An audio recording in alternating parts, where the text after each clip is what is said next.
Hello guys, मैं अमित शर्मा फिर से आप लोगों के साथ में। और अभी मैं आप लोगों के लिए वीडियो लेके आया हूँ एक सीरीज़ जो कि हमारे आने वाले एग्ज़ाम जो SBI PO मेंस का एग्ज़ाम होने वाला है 5 दिसंबर को, उसके लिए जनरल अवेयरनेस का जो सेक्शन है उस सेक्शन के लिए इम्पोर्टेंट क्वेश्चंस जो भी होंगे मैं आप लोगों के लिए लेके आऊँगा। ये सीरीज़ टिल आपके एग्ज़ाम चलती रहेगी। स्पेसिफिक क्वेश्चंस ऑफ नंबर मैं नहीं बताऊंगा कि कितने हैं, क्योंकि कैसे मैं उसको डिफाइन कर सकता हूँ। जो भी इम्पोर्टेंट क्वेश्चंस होंगे मैं आप लोगों के लिए लेके आऊँगा।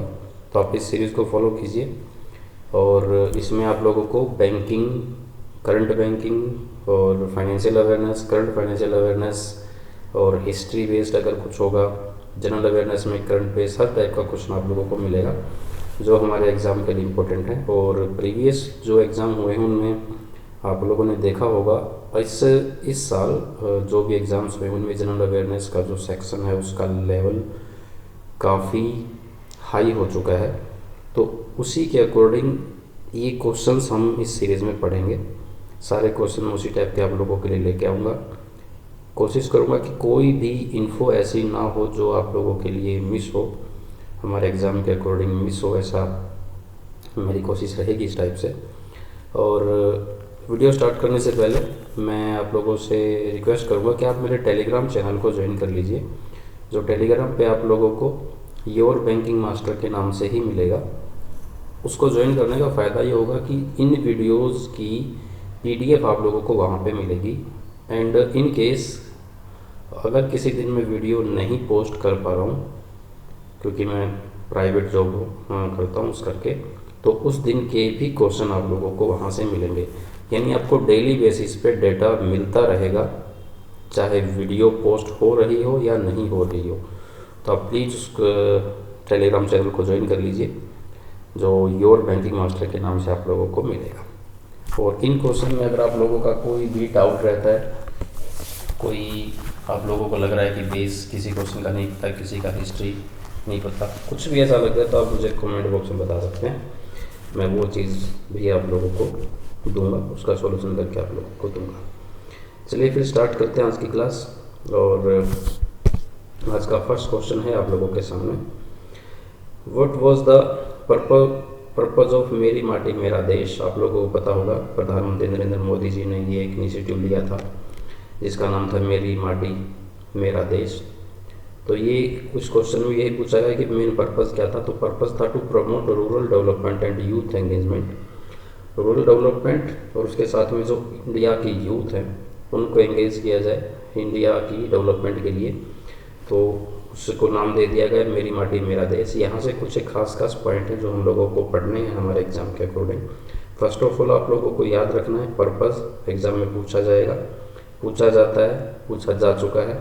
4 ऑप्शंस होंगे ऐसे ही लंबे लंबे जैसे लिखे हैं, उसमें 1-2 जो होंगे लाइन ऊपर नीचे की हुई होंगी, वहाँ से आप लोगों को आइडिया देना होगा। और SBI PO का एग्ज़ाम है इसलिए स्टेटमेंट बेस्ड क्वेश्चन भी एक्सपेक्टेड हैं, तो उस करके भी ये क्वेश्चन इंपॉर्टेंट हो जाता है, आप लोगों को ध्यान रखना है। इसी में नेक्स्ट होगा prime minister Narendra Modi laid the foundation stone for Amrit Vatika. ये भी आप लोगों को पता होगा कि अमृत वाटिका एक बनाई गई है, एक बड़ा सा मटका मिट्टी का एक ऐसा बनाया गया जिसमें अलग अलग डिस्ट्रिक्ट से मिट्टी लेके आई गई और प्रधानमंत्री मोदी जी ने उस मटके में वो सारी मिट्टी डाली जिसको नाम दिया गया अमृत वाटिका। इस क्वेश्चन में यही पूछा गया कि कितने डिस्ट्रिक्ट से मिट्टी लेके आई गई थी, तो वो 766 डिस्ट्रिक्ट से मिट्टी लेके आई गई थी। ठीक है, नेक्स्ट है इसी में soil from across India were merged into one amid a display the country's culture and unity in diversity at an event of the कर्तव्य पथ। कर्तव्य पथ पे एक इवेंट हुआ था और उस इवेंट को नाम दिया गया था मेरी माटी मेरा देश। उस इवेंट पे एक जो अमृत वाटिका बनाई गई उसमें सारी की सारी मिट्टी 766 डिस्ट्रिक्ट से जो लेके आई गई थी वो वहाँ पे डाली गई। कर्तव्य पथ आपको पता होगा न्यू दिल्ली में है। और इसके साथ में नेक्स्ट रहेगा for the Amrit Vatika memorial lawn to be built. ये खास पॉइंट है, याद रखना है। एक मेमोरियल लॉन बनाया जाएगा किसके पास में, इंडिया गेट के पास में। इसकी जो एरिया होगा वो 12,000 स्क्वायर मीटर का होगा। And the site will be ready to for visitors. कब तक के लिए? अगले 6 महीने के लिए आप इसको विजिट कर सकते हैं। जो इंडिया गेट है वहाँ पे जो नेताजी सुभाष चंद्र बोस है उसी के आसपास ये अमृत वाटिका भी बनाई जा रही है, और आप इसको भी विजिट कर सकते हैं, देख सकते हैं। तो इस क्वेश्चन में जो भी मैंने रेड कलर में करके दिया है, ये ऐसे वो पॉइंट हैं जो आप लोगों को रिमाइंड होने चाहिए, और एग्ज़ाम में जो क्वेश्चन होगा वो इन्हीं से बेस्ड क्वेश्चन होगा। इसके अलावा क्वेश्चन आने का कहीं से कोई भी चांस नहीं है। ठीक है, ध्यान रखनी है आप लोगों को सारे के सारी बातें। नेक्स्ट है इसी में, the event mark the culmination of Amrit Kalash Yatra, जो कि वही उसी इसको लेके है, अमृत वाटिका जो थी कलश यात्रा, जिसमें 766 डिस्ट्रिक्ट से मिट्टी लाई गई थी। It also signify the culmination of the 2 year long campaign. अब यहाँ पे आप लोगों को ध्यान रखना है, जो आज़ादी का अमृत महोत्सव मनाया गया था उसी के अंडर ये सब इनिशिएटिव लिए गए। मोदी जी ने कहा कि इंडिया के हर एक डिस्ट्रिक्ट से मिट्टी लेके आई जाएगी। तो ये जो आज़ादी का अमृत महोत्सव था कैंपेन, उसका टाइम पीरियड कितना था? 2 साल का था। ध्यान रहे कब स्टार्ट हुआ था? 12 मार्च 2021 को स्टार्ट हुआ था, और 2023 में ये एंड हो चुका है। और 21 ओकेजन पे था। ये जो इंडिया की आज़ादी को 75 साल जो हुए हैं उसे सेलिब्रेट करने के लिए आज़ादी का अमृत महोत्सव मनाया गया था, और उसी के अकॉर्डिंग ये सारा का सारा जो भी है प्रधानमंत्री मोदी जी ने इसको एक इवेंट का नाम दे दिया। क्लियर है? ध्यान रखना। नेक्स्ट है, what is a loan write of. ये टर्म सिर्फ आप लोगों को बेसिक नॉलेज देने के लिए है। इस पे बेस्ड क्वेश्चन, ऐसा स्टेटमेंट बेस्ड क्वेश्चन ऐसा नहीं हो सकता कि आप स्टेटमेंट दीजिए कि लोन राइट ऑफ क्या होता है। सिर्फ आप लोगों को ध्यान रखना कि है क्या, एक्चुअल में क्या होता है। तो ये होगा कि loan write off refers to the process by which a bank, जिसके द्वारा एक बैंक रिमूव करता है क्या, डिफ़ॉल्ट लोन, जो डिफ़ॉल्ट हो जाता है, जो पैसा उसने मार्केट में लोन दिया हुआ होता है, फ्रॉम इट्स बैलेंस शीट, जो बैलेंस शीट में, ताकि वो लॉस एक टाइम तक नहीं दिखता। जब पैसा, जिसको एनपीए कहते हैं, जो दिया हुआ पैसा बैंकों को रिटर्न नहीं होता एक स्पेसिफिक टाइम के अकॉर्डिंग, लोन दिया हुआ पैसा अगर बैंकों को रिटर्न नहीं हो रहा है तो वो पैसा एक टाइम के बाद उनके लिए परफॉर्म करना बंद कर देता है, यानी अर्निंग बंद हो जाती है, जिसको नॉन परफॉर्मिंग एसेट कहते हैं। और वो पैसा जब तक उनकी बैलेंस शीट में रहता है, बैलेंस शीट में रहने के कारण वो उनका लॉस दिखता है, हमेशा नेगेटिव रहता है। तो उस लॉस को बैलेंस शीट से निकालने के लिए बैंक क्या करते हैं, जो भी लोन है उस लोन को राइट ऑफ यानी अपनी बैलेंस शीट में से निकाल देते हैं। निकाल देंगे तो उन लोगों का जो लॉस होगा नहीं दिखेगा। इसी प्रोसेस को कहा जाता है लोन राइट ऑफ। ध्यान रखना है। इसमें कुछ खास पॉइंट देखते हैं। When a borrower fails to make a repayment, clear है, रीपेमेंट नहीं कर पाता है उसी कंडीशन में, for an extended period typically 90 days. ध्यान रखना, मोस्ट इंपॉर्टेंट रहेगा एक पॉइंट कि कितने दिनों का टाइम पीरियड होता है जिसमें कोई भी बैंक किसी भी लोन को डिफ़ॉल्ट मान लेता है। वो मान लेता है कि अब ये पैसा मेरा रिटर्न नहीं आएगा, तो वो टाइम पीरियड होता है 90 डेज़ का। The loan becomes a non performing asset, और 90 डेज़ के बाद वो पैसा क्या हो जाता है, नॉन परफॉर्मिंग एसेट यानी एनपीए हो जाता है। To clean up their balance sheet, balance sheet को क्लीन करने के लिए, लॉस नहीं दिखाने के लिए, and manage their NPA, bank write off such loans, इस प्रकार का जो भी लोन है उसको राइट ऑफ कर देता है अपनी बैलेंस शीट से। अब यहाँ पे करंट अफेयर का ये क्वेश्चन है कि आरबीआई ने कहा है कि फाइनेंशियल ईयर 2022-23 का जो है उसमें बैंकों का जो बैड लोन था, जो एनपीए था, जो राइट ऑफ हो चुका है, बैंकों ने किया है, वो कितने रुपए का, 2.09 लाख करोड़, 2.09 लाख करोड़ का ऐसा पैसा जो बैंकों का डूब चुका है। जो बैड लोन था, एनपीए था, वो बैंकों ने अपनी बैलेंस शीट से हटा दिया, उसको राइट ऑफ कर दिया।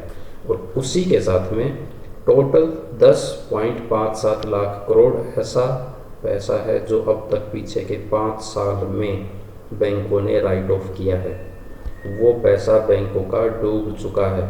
तो ये बहुत बड़ी अमाउंट है जो कि लोगों ने पैसा लिया और बैंकों को रिटर्न नहीं किया, उनका लॉस हुआ। आप इसको लॉस ही समझेंगे, है ही लॉस ही इनफैक्ट। तो ये सारा का सारा डाटा आप लोगों को ध्यान रखना है। करंट अफेयर का क्वेश्चन ये है, तो दोनों की चीज़ें, दोनों में जो ये डेटा है 2.09 लाख करोड़ और 10.57 लाख करोड़, ये डाटा सारा का सारा आप लोगों को ध्यान रखना है। और कितने सालों में हुआ, कौन से साल के लिए, ये भी याद रखना है। क्लियर है? चलो नेक्स्ट है, what is the name of the internet ransomware virus regarding which CERT in issued an advisory. जो CERT है उसने इंडिया में कुछ टाइम पहले एक रैंसमवेयर डिटेक्ट किया था, जो कि हमारे कंप्यूटर सिस्टम के लिए काफ़ी खतरनाक बताया गया था, न्यूज़ में था। तो इम्पोर्टेंट क्वेश्चन हो जाता है। ऐसा क्वेश्चन हमारे एग्जाम में पहले भी पूछे जा चुके हैं। तो उस रैंसमवेयर का नाम जो है वो अकीरा है, ध्यान रखना है, काफ़ी इंपॉर्टेंट क्वेश्चन रहेगा। और नेक्स्ट क्वेश्चन है, आदित्य सामंत एसोसिएटेड विद विच गेम, कौन से गेम से रिलेट करते हैं आदित्य सामंत? तो ये चेस खेलते हैं, शतरंज जिसको बोलते हैं, शतरंज खेलते हैं। इन्होंने काफ़ी सारे इवेंट्स जीते हैं, तो इसका के न्यूज़ में था, आप लोगों को ध्यान रखना है। और अगर आप लोगों ने एग्ज़ाम दिया होगा RRB वाले, तो उसमें भी क्वेश्चन पूछे जा चुके हैं। उसमें मिसमैच वाले टाइप से क्वेश्चन पूछा गया था। 4 ऑप्शन दिए गए थे, गेम और उसके सामने 4 प्लेयर्स के नाम, उनको मैच करना था कि कौन सा प्लेयर कौन से मैच गेम से है। तो ये चीज़ आप लोगों को ध्यान रखनी है। अब भी एक्सपेक्टेड है क्योंकि इसी साल का पैटर्न है, ध्यान रहे, इससे पहले ऐसा नहीं पूछा गया था। नेक्स्ट है, which Indian city becomes first Indian city to join world cities cultural forum. तो जो वर्ल्ड सिटी कल्चरल फोरम है उसमें इंडिया की पहली सिटी ने ज्वाइन किया है, उसमें पार्टिसिपेट किया है। उस सिटी का नाम पूछा है, नाम आएगा बेंगलुरु। और बेंगलुरु है वो 41वीं सिटी है जिसने इस फोरम को ज्वाइन किया है। ध्यान रखना आप लोगों को, इसमें टोटल जो 6 कॉन्टिनेंट्स है वहाँ से अलग अलग जगह से 6 अलग अलग देशों से अलग अलग सिटीज़ ने पार्टिसिपेट किया था। तो इंडिया से पार्टिसिपेट करने वाली जो सिटी थी वो बेंगलुरु थी। और इसमें अगर हम बात करें जैसे कॉन्टिनेंट्स की, जैसे न्यूयॉर्क था, लंदन, पेरिस है, टोक्यो एंड दुबई, अलग अलग जगह से आया था। सिटी का नाम याद रखना है। और इंडिया की कौन सी सिटी बनी है, 41वीं सिटी बनी है, ये भी आप लोगों को ध्यान रखना। बाकी ये सब चीज़ें आप लोगों को याद करने की ज़रूरत नहीं है, जस्ट मैंने दिया था एक एग्जाम्पल के बेस पे हम लोग इस चीज़ को समझ सकें। क्लियर है? नेक्स्ट है, which automotive manufacturing company acquired 3.5% stake कौन से बैंक में? RBL बैंक में। कितने रुपए में? 417 करोड़ रुपए में। तो कौन सी मैन्युफैक्चरिंग कंपनी जो ऑटोमोटिव गाड़ियाँ बनाती है उसने RBL बैंक में 417 करोड़ रुपए में 3.5% स्टेक, उसका हिस्सा खरीद लिया है। तो वो खरीदा है महिंद्रा एंड महिंद्रा ने। ये है मिस्टर आनंद महिंद्रा, आप इनको जानते होंगे, लीजेंड पर्सन है, काफ़ी खास इंसान है। बहुत कुछ जो ये सोशल मीडिया है उसके ऊपर नज़रें रखते हैं, कईयों को ये अपनी ट्वीट करते हैं फिर, जैसे कई सारे प्लेयर्स को प्रोत्साहित करने के लिए। ठीक है जी। नेक्स्ट है, bank note with a star symbol is valid. कुछ टाइम पहले की बात है, कुछ जो बैंक नोट थे उनमें स्टार देखने को मिला था, जो उनकी सीरीज़ थी, जैसे आप लोग यहाँ पे देख सकते हैं। इस सीरीज़ के नोट जब लोगों के सामने आए तो उन्होंने कहा कि ये नोट नकली हैं, ये ऐसा कहा गया था, लेकिन ये नोट नकली नहीं थे, ये वैलिड थे। और इसी चीज़ को लेके काफ़ी बार हमारे इंडिया में देखा होगा, कई सारी करेंसी जैसे 10 रुपये का सिक्का, तो आज भी कई ऐसे स्टेट हैं जहाँ पे उनको लोग लेना देना ही नहीं करते। जैसे मैं हरियाणा से हूँ, हरियाणा में ऐसा होता है, वहाँ पे 10 रुपये का सिक्का कोई ले के या दे के खुशी नहीं है, बोलते हैं नकली है। तो ऐसे टाइप से कहा गया था कि जिन बैंक सीरीज़ के जिन बैंक नोट के सीरीज़ में स्टार है वो इनवैलिड है, फेक नोट है, लेकिन ऐसा नहीं था। तो सेंट्रल बैंक ने कहा था कि star symbol present on the number panel of bank note is an identifier, वो आइडेंटिफाई करता है कि इस चीज़ को, ऐसे नोट को जो रिप्लेस हुआ है या फिर रीप्रिंट हुआ है। बहुत सारे नोट जब खराब हो जाते हैं, उस नोट को RBI फिर से रीप्रिंट करता है और उसी सीरीज़ में रीप्रिंट करता है। और उसी सीरीज़ में रीप्रिंट करने के साथ में उसमें स्टार सिंबल लगा देता है, जो आप लोगों को ये बताता है कि ये नोट रिप्लेस हुआ है या रीप्रिंट हुआ है। तो ये काफ़ी इंपॉर्टेंट क्वेश्चन है, ध्यान रखना है। यहाँ से क्वेश्चन जो होगा वो यही बनेगा कि नोट की बैंक सीरीज़ में स्टार किस चीज़ को दिखाता है, बताता है, सिंबल क्या चीज़, किस चीज़ का सिंबल है, तो वो सिंबल होगा, वो आइडेंटिफाई करता है किस चीज़ को, रिप्लेस्ड या रिप्रिंटेड नोट को। मोस्ट इंपॉर्टेंट क्वेश्चन है, ध्यान रखना है। नेक्स्ट है, who is appointed as the chairman of central bank of direct taxes, ये डायरेक्ट टैक्सेस एंड कस्टम्स जिसको CBIC बोलते हैं। तो जो चेयरमैन हैं वो बने हैं संजय कुमार अग्रवाल, ये है मिस्टर संजय कुमार अग्रवाल, और इन्होंने रिप्लेस किया है इनको विवेक जोहरी जी को। दोनों चीज़ें हैं, ध्यान रखनी है, दोनों के नाम ध्यान रखने हैं। ऐसा नहीं होगा कि जो अपॉइंट हुए हैं वही आप लोगों से पूछ लिया जाए, जिनको रिप्लेस किया है वो भी कई बार एग्जाम में पहले पूछा जा चुका है, अब भी एक्सपेक्टेड है, ध्यान रखना है। नेक्स्ट है एक्सरसाइज मालाबार एक्सरसाइज किन किन कंट्रीज़ के बीच में होता है, तो ये US, जापान, इंडिया और ऑस्ट्रेलिया 4 कंट्रीज़ के बीच में होता है। सबसे पहले जो मालाबार था वो इंडिया और US की नेवी के बीच में स्टार्ट हुआ था। कब स्टार्ट हुआ? 1992 में, और उसके बाद जापान ने 2007 में और ऑस्ट्रेलिया में 2020 में। इन 2 कंट्रीज़ ने भी इसको ज्वाइन कर लिया और आज ये 4 कंट्री के बीच में होता है। सारा का सारा डेटा आप लोगों को ध्यान रखना है, इंपॉर्टेंट क्वेश्चन रहेगा। नेक्स्ट चलते हैं। नेक्स्ट है, how much fund has the government allocated to extend Bharat net का मतलब कि इंडिया के कोने कोने में इंटरनेट पहुंचाने के लिए गवर्नमेंट ऑफ इंडिया की स्कीम है जिसको नाम दिया गया भारत नेट, और उसमें कितने गाँवों को कवर किया जाएगा, जिसमें टोटल अगर डेटा की बात करें तो 6,40,000 गाँव अक्रॉस द कंट्री होंगे, उसमें कवर किया जाएगा जहाँ तक नेट पहुँचाया जाएगा। तो इस इनिशिएटिव के लिए गवर्नमेंट ऑफ इंडिया ने कितने रुपए डिस्ट्रीब्यूट किए हैं, वो किए हैं 1,39,579 करोड़ रुपए। ये टोटल अमाउंट आप लोगों को ध्यान रखनी है, टोटल गांव के नाम आप लोगों को ध्यान रखने हैं। इसी पे क्वेश्चन बनते हैं, इसके अलावा यहाँ से कोई क्वेश्चन हमारे एग्जाम के लिए नहीं बनता, ध्यान रखना है, इंपॉर्टेंट क्वेश्चन है। नेक्स्ट है, who became the first ever Indian to win the individual world title at the world archery championship, जो कहाँ पे हुई थी हाल फिलहाल कुछ दिन पहले, ये बर्लिन में हुई थी। तो फर्स्ट एवर जो इंडियन है जिन्होंने इंडिविजुअल वर्ल्ड टाइटल जीता है आर्चरी चैंपियनशिप में, तो उनका नाम है अदिति स्वामी।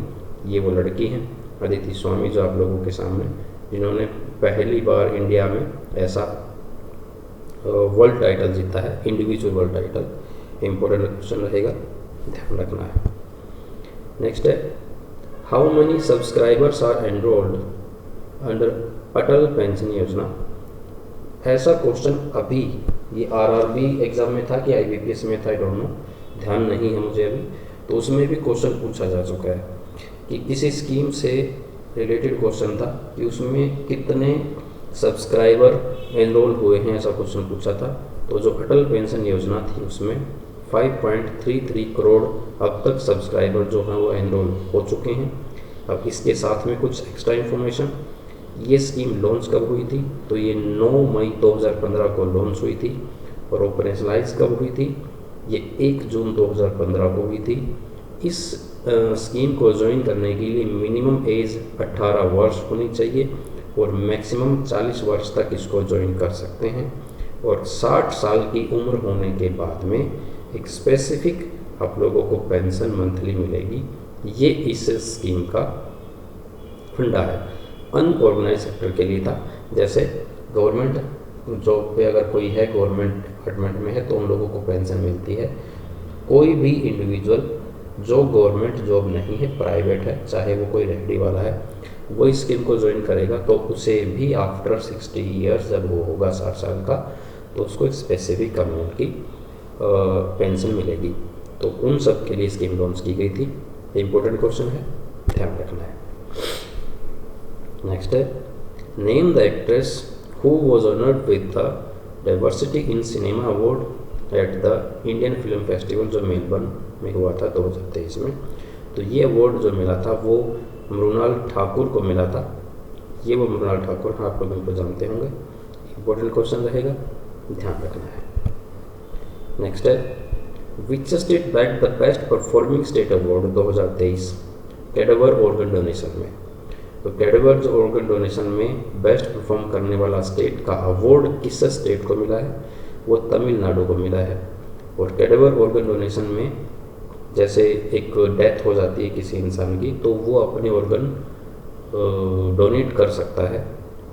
उसके बाद कौन कौन से ऐसे ऑर्गन्स होते हैं बॉडी में जिससे किसी दूसरे इंसान को बचाया जा सकता है, जैसे heart, lungs, kidney, liver, pancreas, ये ऐसे ऑर्गन्स हैं जो डोनेट किए जा सकते हैं। और गवर्नमेंट ऑफ इंडिया बोलती है कि आप इसको डोनेट करें, after your death you can save the life of someone else. आप किसी की लाइफ को बचा सकते हैं, ज़िंदगी बचा सकते हैं, तो आप लोग भी इसको डोनेट करें। और ये आप इसके फॉर्म वगैरह, ठीक है जी। चलो नेक्स्ट है, NABARD sanctions how much rupees to Rajasthan under RIDF stands for rural infrastructure development fund. Rural infrastructure को डेवलप करने के लिए राजस्थान गवर्नमेंट को नाबार्ड से कितने रुपए मिले हैं, 1974 करोड़ रुपए मिले हैं टोटल। और ये 2023-24 का जो फाइनेंशियल ईयर है उसके लिए दिए गए हैं। काफ़ी बार ऐसे क्वेश्चन पूछे जाते हैं एग्ज़ाम में जो कि अमाउंट बेस्ड होते हैं, कितनी अमाउंट डिस्ट्रीब्यूट की गई है, कितनी अमाउंट का लोन मिला है, किससे किसको मिला है, तो ये भी आप लोगों को ध्यान रखना है। नेक्स्ट है, अमृत भारत स्टेशन स्कीम, ये क्या है। PM led the foundation stone for the redevelopment, किसका, रेलवे स्टेशन का। तो रेलवे स्टेशन की रीडेवलपमेंट के लिए जो स्कीम लॉन्च की गई थी उस स्कीम का नाम है अमृत भारत स्टेशन स्कीम। कितने स्टेशन को रीडेवलप किया जाएगा, 508 रेलवे स्टेशन को। और इसके लिए टोटल अमाउंट कितने डिस्ट्रीब्यूट की गई है, तो 24,470 करोड़ रुपए डिस्ट्रीब्यूट किए गए हैं, जिसमें रेलवे स्टेशन को रीडेवलप किया जाएगा, साफ़ सुथरा बनाया जाएगा। और रेलवे मिनिस्टर हमारे कौन है, वो हैं अश्विनी वैष्णव जी। ये हैं मिस्टर अश्विनी वैष्णव जी जो आप लोगों के सामने हैं। ये राज्यसभा सांसद हैं, कहाँ से हैं, उड़ीसा से हैं, ध्यान रखना है। क्लियर है। चलो नेक्स्ट है, हु रिसीव्ड द फर्स्ट उद्योग रत्न अवार्ड ऑफ महाराष्ट्र। तो पहली बार उद्योग रत्न अवार्ड जो महाराष्ट्र का वो किसको मिलने जा रहा है, वो Ratan Tata. He is such a great personality, you know, बहुत ही जनरस पर्सन है और काफ़ी सारा ये डोनेट करते हैं पैसा। तो ये है मिस्टर रतन टाटा, आप लोगों को ध्यान रखना है। और रतन टाटा जी हैं जो उनको पहले पद्म विभूषण अवार्ड मिल चुका है 2008 में, पद्म भूषण भी मिला है 2000 में, 2023 में ही मिला था। एक सेकेंड, यहाँ पे मैं थोड़ा सा करेक्शन कर देता हूँ एक बार।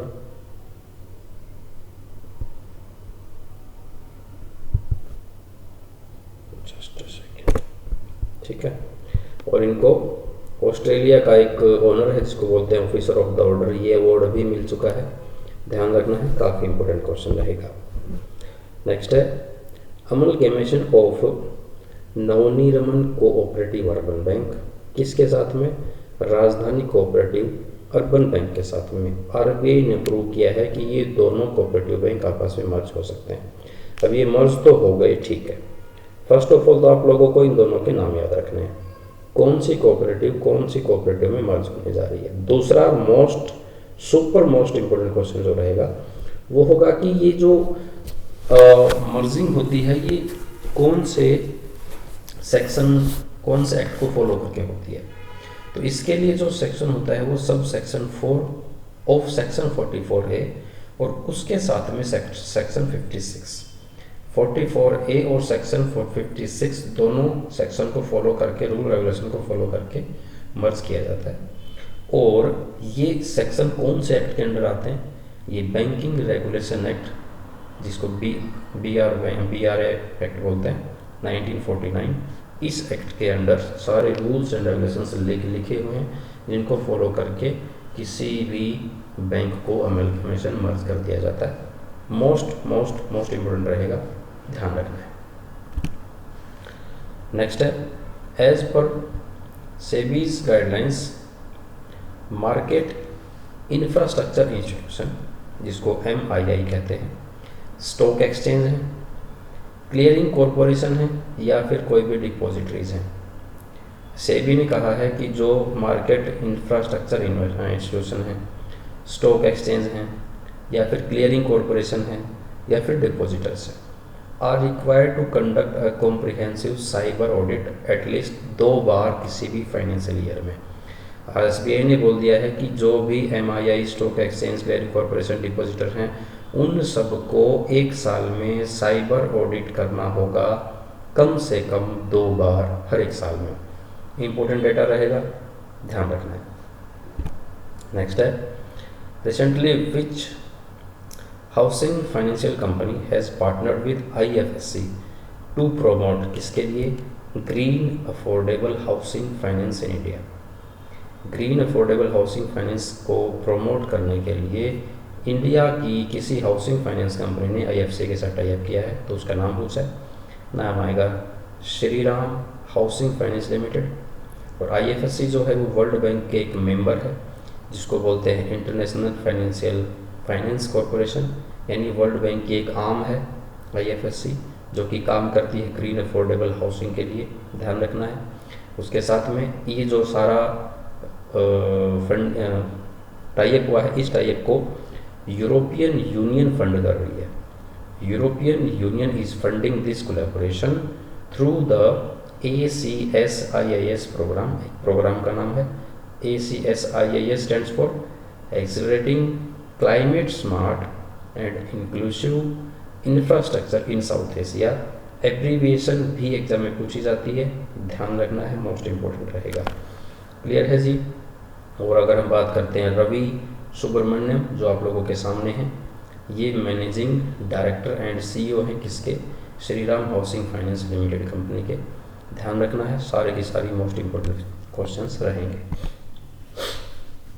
नेक्स्ट है, Muthoot Fincorp limited launched which digital platform to provide lending, investment, protection and payments at the tap on an app. यानी सिंपल सा क्वेश्चन है, मुथूट फाइनेंस ने कोई एक ऐप लॉन्च की है जिसमें वो अपने कस्टमर्स को डिजिटली सब कुछ प्रोवाइड कराएगा, जिसमें क्या होगा, लेंडिंग होगी, कोई इन्वेस्टमेंट होगी, हर एक टाइप की कोई पेमेंट वगैरह होगी। वो एक वन स्टॉप सेंटर होगा जहाँ पे वो अपना काम कर सकते हैं। उस ऐप का नाम रहेगा मुथूट फिनकॉर्प वन, ये उस ऐप का नाम है।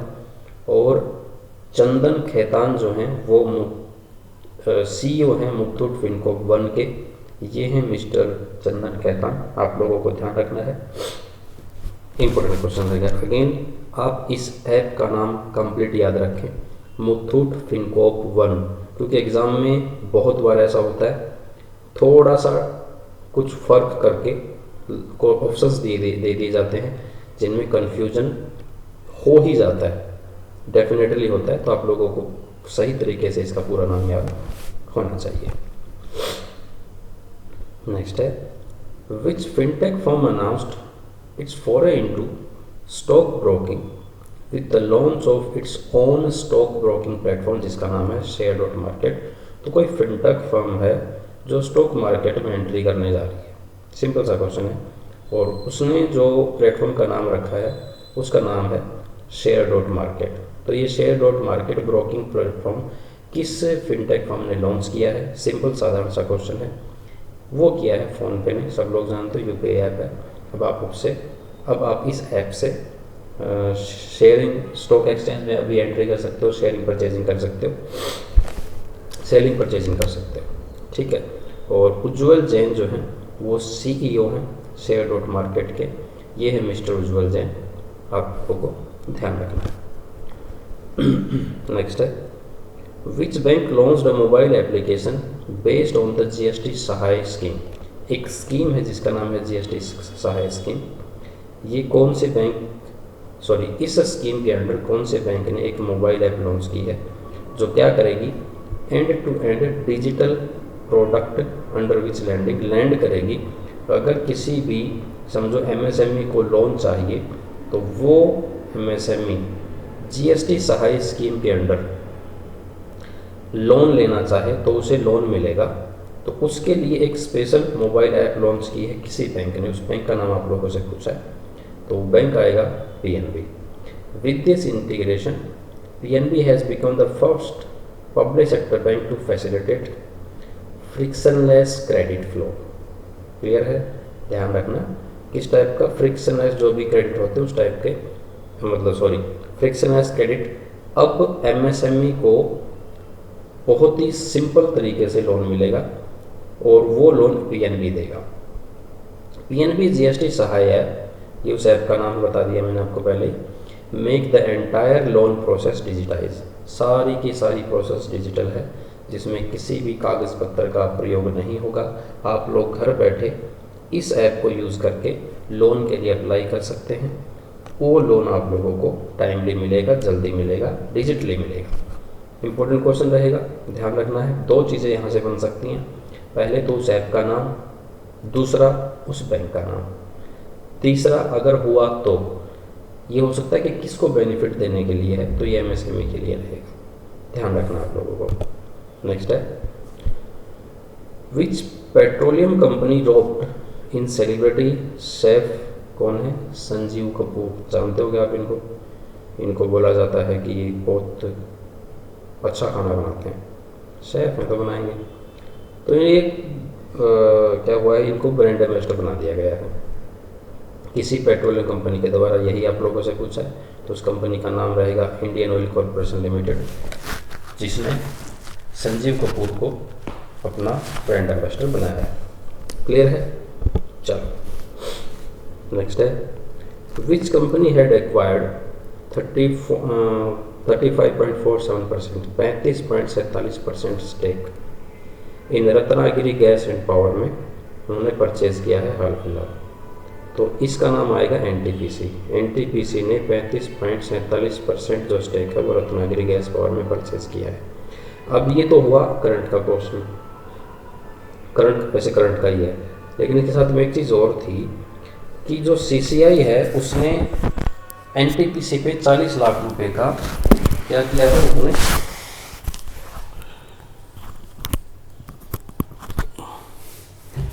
40 लाख रुपए का फ़ाइन लगाया था CCI ने NTPC के ऊपर। और ये जो फ़ाइन लगा था वो किस लिए लगा था कि जो भी ट्रांजैक्शन हुई थी इस ट्रांजैक्शन में NTPC ने CCI को इन्फॉर्म नहीं किया था, इसीलिए उनके ऊपर ये फ़ाइन लगा दिया गया था। क्योंकि कोई भी अगर शेयर होल्डिंग परचेजिंग करनी होती है किसी भी कंपनी को, तो उसके लिए पहले जो कंपटीशन कमीशन ऑफ इंडिया है CCI जिसको बोलते हैं, वहाँ से उनको परमिशन लेनी होती है। तो लेकिन यहाँ पे परमिशन नहीं ली गई थी, इसलिए इनके ऊपर फ़ाइन लगा दिया गया था। कितने रुपए का? 40 लाख रुपए का। ठीक है जी, चलो नेक्स्ट है, which bank has launched a facility which allows customers to enroll in social security schemes by using just providing Aadhaar card. वैसे क्वेश्चन को देखा जाए तो क्वेश्चन तो ठीक है, लेकिन जो फैसिलिटी लॉन्च की गई उस बेस पे हम इस क्वेश्चन को खास नहीं कह सकते, क्योंकि आप लोगों को आइडिया है आजकल आप कोई स्कीम भी परचेज कर रहे हो, कुछ भी कर रहे हो इंडिया के अंदर, आधार कार्ड नंबर मांगते हैं, क्योंकि सब कुछ लिंक कर दिया गया आधार कार्ड से। अब SBI ने ये कहा है कि जो भी सोशल सर्विसेज हैं, सिक्योरिटी स्कीम्स, उन स्कीम को अगर कोई एनरोल करना चाहता है तो वो आधार कार्ड दे बैंक में आके। जैसे प्रधानमंत्री मुद्रा योजना है या प्रधानमंत्री की कोई भी और अलग स्कीम्स है, उन स्कीम को पेंशन स्कीम जैसे है अटल पेंशन योजना, अगर उनको आप लोग ज्वाइन करना चाहते हो तो उसके लिए क्या करना है, आपको कोई पासबुक वगैरह लेके जाने की बैंक में नीड नहीं है। आप सिर्फ आधार कार्ड लेके जाइए और स्कीम को ज्वाइन कर लीजिए। सिंपल साधारण सा क्वेश्चन है। SBI ने ये कहा है कि हाल ऐसा करने वाला पहला है। ध्यान रखना आप लोगों को, मुझे लगा तो नहीं कुछ खास है, लेकिन SBI का एग्ज़ाम है, SBI से रिलेटेड क्वेश्चन है, इसलिए मैंने आप लोगों को दे दिया। नेक्स्ट है, UPI watch has been launched by, फ़िलहाल ही किसी कंपनी ने एक यूपीआई वॉच लॉन्च की है जो स्ट्रीट वेंडर्स के लिए है, जो यूपीआई पे काम करती है। आप लोगों को इन्फॉर्मेशन मिलती रहेगी कि किसी ने जो पैसा आपको ट्रांसफ़र किया वो आपके अकाउंट में आया कि नहीं आया, नोटिफिकेशन आएगी लाइक दैट ऐसा। तो किस कंपनी ने ये लॉन्च किया है? ये एक प्रॉक्सी कंपनी है, उसने लॉन्च किया है। It is a UPI watch for hawkers and street vendors working in less formal setting. इसमें ज़्यादा बड़ी सेटिंग नहीं करनी होती क्योंकि फ़ोन में कई सारी सेटिंग करनी होती हैं, और जो स्ट्रीट वेंडर्स होते हैं पढ़े लिखे नहीं होते, तो उन लोगों के लिए ईजी रहे, इसलिए ये एक वॉच लॉन्च कर दी गई है जो कि प्रॉक्सी ने लॉन्च की है। It has added features such as health tracking and daily insurance at ₹1। इसमें एक ऐसा भी लॉन्च किया कि अगर आप इस वॉच को यूज़ करते हैं तो आप लोगों को यहाँ पे डेली का ₹1 में इंश्योरेंस भी मिलेगा। स्ट्रीट वेंडर है, अगर बाई चांस कहीं एक्सीडेंट हो जाए तो उन लोगों के लिए इंश्योरेंस स्कीम भी है, ₹1 में ले सकते हैं। और प्रॉक्सी की बात करें तो ये एक IoT इंटरनेट ऑफ थिंग्स जिसको बोलते हैं सॉल्यूशन कंपनी है। और पुलकित आहूजा जो आप लोगों के सामने हैं, ये हैं मिस्टर पुलकित आहूजा, ये फाउंडर हैं प्रॉक्सी ऐप के। तो ये चीज़ें आप लोगों को ध्यान रखनी है, काफ़ी इंपॉर्टेंट क्वेश्चन है, और आजकल एग्ज़ाम में इसी टाइप से क्वेश्चन बहुत सारे पूछे जाते हैं। नेक्स्ट है which country hosted the first ever global AI summit in October. तो इंडिया वो कंट्री है जिसने पहला ग्लोबल AI आर्टिफिशियल इंटेलिजेंस जो है वो समिट होस्ट की थी इंडिया के अंदर। और इसमें ख़ास पॉइंट अलग से ये है, जो क्वेश्चन हमारे एग्ज़ाम के लिए मोस्ट इम्पोर्टेंट बनता है, इंडियाज़ फर्स्ट AI स्कूल कहाँ पे लॉन्च किया गया है? तो ये केरला के तिरुवनंतपुरम में लॉन्च किया गया है। उस स्कूल में ये देखो, ये जो मैंने आपको पिक्चर दी है, फ़ोटो दी है, ये उस स्कूल का नाम है जिसको शांतिगिरी विद्या भवन बोलते हैं। यहाँ पे ये लॉन्च किया गया है, और इसमें रोबोट होता है, बेसिकली रोबोट ही आप लोगों को सिखाएगा पढ़ाएगा, ऐसा कुछ है। हर जगह रोबोट चलने लगा, लोडिंग अनलोडिंग टीचिंग वीचिंग ये वो। अरे यार AI पता नहीं कहाँ पे जाके रुकेगा, ये समझ नहीं आ रहा कि लोगों की ज़िंदगी को आसान करेगा या फिर उनके लिए प्रॉब्लम्स क्रिएट करेगा, क्योंकि अगर रोबोट आ रहे हैं तो बेरोज़गारी भी तो आएगी ना साथ में। चलो बाकी जैसा है, आपको तो अभी SBI PO में लगना है, आप लग जाओ, आप लोगों के लिए कैसी बेरोज़गारी, तो आप लोग इस चीज़ को ध्यान रखें। क्लियर है जी। नेक्स्ट है Griha Lakshmi scheme is related to which state, कौन से स्टेट से रिलेट करती है? तो ये कर्नाटका से रिलेट करती है, जो उन्होंने लॉन्च की थी हाल फिलहाल। इस स्कीम में उन्होंने कहा कि वो मंथली ₹2000 देंगे हर एक जो हाउस होल्ड होंगे उस हाउस होल्ड में, और उन हाउस होल्ड को जिनका हेड कौन होगा, लेडी होंगी, वुमेन होंगी, उनको ₹2000। और इसके लिए टोटल अमाउंट जो टोटल हाउस होल्ड है 1.1 करोड़ वुमेन इंडिया कर्नाटका के अंदर, जिनको मंथली ₹2000 उनको असिस्ट किया जाएगा, सहायता राशि दी जाएगी। स्टेट बेस्ड क्वेश्चन है, तो लेस चांसेस हैं आने के, लेकिन मुझे अंदर से फीलिंग ऐसी आई कि क्वेश्चन हो सकता है एग्जाम में पूछ लिया जाए, इसलिए मैंने आप लोगों को दे दिया। नेक्स्ट है भदरवा राजमा और रामबन सुलई हनी, एक शहद जो होता है वो कौन से स्टेट या यूटी से है जिसको हाल फिलहाल GI टैग मिला था? तो ये जम्मू कश्मीर से हैं, जिनको जम्मू कश्मीर से जो कि राजमा और हनी है, ये उनकी पिक्चर हैं। इस टाइप का ये राजमा है, इस टाइप का ये शहद है, जिनको GI टैग मिला है। इम्पोर्टेंट क्वेश्चन रहेगा, ध्यान रखना है। नेक्स्ट है चोकुआ राइस, जिसको मैजिक राइस के नाम से भी जानते हैं, कौन से स्टेट या यूटी से है? अगेन जिसको GI टैग मिला है तो ये आसाम से है, इसको भी GI टैग मिला है, ध्यान रखना है। नेक्स्ट है government has extended deadline for mandatory Aadhaar based wage payment for MNREGA जो होती है, उसमें जो भी उनकी वेज होती हैं, दिहाड़ी होती है, पेमेंट होती है, वो पेमेंट आधार बेस्ड पेमेंट होगी अभी, तो उसको सही तरीके से स्टार्ट करने के लिए, यानी उसके बाद हर एक पेमेंट जो होगी वो पेमेंट आधार बेस होगी। तो डेडलाइन कब की रखी गई है? 31 दिसंबर। जो भी मनरेगा के अंदर काम करते हैं उनको अपने अकाउंट पे आधार बेस सर्विस आधार लिंक करवाना होगा, तब वो उन लोगों को पेमेंट मिलेगी, वेज मिलेगी, अदरवाइज़ नहीं मिलेगी। और Mahatma Gandhi national rural employment guarantee act, जिसको मनरेगा कहते हैं, ये कब पास हुआ था? 23 अगस्त 2005 को पास हुआ था। इसमें 100 दिन की गारंटी मिलती है काम करने की। अगर इसमें एनरोल किया जाता है तो उस इंडिविजुअल को, उस मज़दूर को 100 दिन की दिहाड़ी अवश्य मिलेगी, ज़रूर मिलेगी, ऐसा कहा जाता है। इम्पोर्टेंट है, चीज़ें ध्यान रखनी है। नेक्स्ट है, who is the author of the book title, जिसका नाम है strange burdens the politics and the predicaments of Rahul Gandhi. Rahul Gandhi के ऊपर ये बुक है जिसको स्ट्रेंज बर्डन्स कहा जाता है। ये उनकी फ़ोटो है, ये बुक का प्रीफेस है। और इस बुक के राइटर जो हैं वो हैं सुगाता श्रीनिवास राजू, जो ये हैं आप लोगों के सामने, जिन्होंने इस बुक को लिखा है। इम्पोर्टेंट रहेगी, बुक भी एग्ज़ाम में पूछी जाती है। स्टैटिक के क्वेश्चन में ही एक ऐसा पार्ट है जहाँ से हमारे एग्ज़ाम में पूछा जाता है, ध्यान रखना है। नेक्स्ट है, competition commission of India has imposed a penalty of कितने रुपए की भारती एयरटेल के ऊपर? तो इसके ऊपर जो पेनल्टी लगी है वो 1 करोड़ रुपए की पेनल्टी लगी है भारती एयरटेल के ऊपर। और कंपटीशन कमीशन इंडिया का जो एक्ट है वो एक्ट कौन सा है? 2002 है। अब हाल कई सारी कंपनीज़ पे फाइन लगे हुए हैं, पेनल्टी लग रही हैं, तो ये एक्ट भी इम्पोर्टेंट हो जाता है, एग्जाम में पूछा जा सकता है कि कौन सा एक्ट है, आप लोगों को ध्यान रखना है। नेक्स्ट है, विच स्टेट्स कोऑपरेटिव बैंक, कौन से स्टेट के कोऑपरेटिव बैंक को आरबीआई ने मर्ज किया है? फिर से वही मर्जिंग वाला अप्रूव कर दिया है, जिसमें अकोला मर्चेंट कम कोऑपरेटिव बैंक है और जलगांव पेप्सिक पीपल्स कोऑपरेटिव बैंक है, जो कि मर्ज होने जा रहे हैं। तो ये महाराष्ट्र से हैं। अगेन वही सब सेक्शन और सेक्शन आप लोगों को याद रखने हैं। सब सेक्शन 4 ऑफ सेक्शन 44 है और उसके साथ में कौन सा सेक्शन 56, कौन सा एक्ट में? BR एक्ट 1949 में, ध्यान रखना है, इंपॉर्टेंट क्वेश्चन रहेगा। नेक्स्ट है, नेशनल न्यूट्रिशन वीक कब मनाया गया? तो ये सितंबर 1 से सितंबर 7, एक हफ्ते के लिए मनाया गया था, जिसको जो होता है national nutrition week.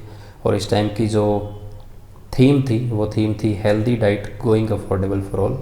Important question है, ध्यान रखना है। नेक्स्ट है, which Indian doctor won the 2023 Raman Magsaysay award? तो ये जो हैं उन डॉक्टर, उनका नाम है डॉक्टर रवि कनन, ये आप लोगों के सामने हैं, जिनको ये अवार्ड मिला है 2023 का Raman Magsaysay award. Important, most important question रहेगा और आप लोगों को ध्यान रखना है। इसी के साथ में कुछ और ऐसे अवार्ड्स थे जो कई अलग अलग मिले हैं, जैसे एक ग्लोबल विजनरी एंटरप्रेन्योर अवार्ड है, ये दीपक शेनॉय को मिला है, जो कि MD हैं मेडेक ड्रैगन प्राइवेट लिमिटेड के। उसके साथ में best managed pharmaceutical sustainable organisation award है, ये मेडेक ड्रैगन प्राइवेट लिमिटेड को ही मिला है, कंपनी को मिला है, क्योंकि इंडिविजुअल को नहीं मिलता। और लोकमान्य तिलक नेशनल अवार्ड नरेंद्र मोदी जी को, इसका तो सबको पता होगा, ये 41st रेसिपिएंट है इसके। और महाराष्ट्र गवर्नमेंट फर्स्ट उद्योग रत्न अवार्ड, जो हमने पीछे पढ़ा भी था, रतन टाटा जी को मिला है, ध्यान रखना है। एंड लास्ट क्वेश्चन है आज के लिए, जो कि स्टैटिक से रहेगा, जिसका नाम है, क्वेश्चन है, काकरपार न्यूक्लियर पावर प्लांट कहाँ पे है? ये गुजरात में है। ये 700 मेगावाट का पावर प्लांट है, न्यूक्लियर पावर प्लांट, जो आप लोगों को ध्यान रखना है। ऐसे भी क्वेश्चन एग्जाम में पूछे जाते हैं। तो ये थे आज के इम्पोर्टेंट क्वेश्चन हमारी फर्स्ट डे के लिए, जो हमारे आने वाले एग्जाम्स के लिए इम्पोर्टेंट हैं। वीडियो एंड करने से पहले अगेन मैं आप लोगों से कहूँगा, आप टेलीग्राम चैनल को ज्वाइन कर लीजिए, जहाँ से आप लोगों को PDF फाइल डेली बेसिस पे मिलती रहेगी, चाहे वीडियो पोस्ट हो रही हो या नहीं हो रही हो। ठीक है जी, तो फिर आज के लिए मेरी साइड से इतना ही रहेगा। Thank you very much. मिलेंगे हम नेक्स्ट वीडियो में, तब तक के लिए बाय बाय।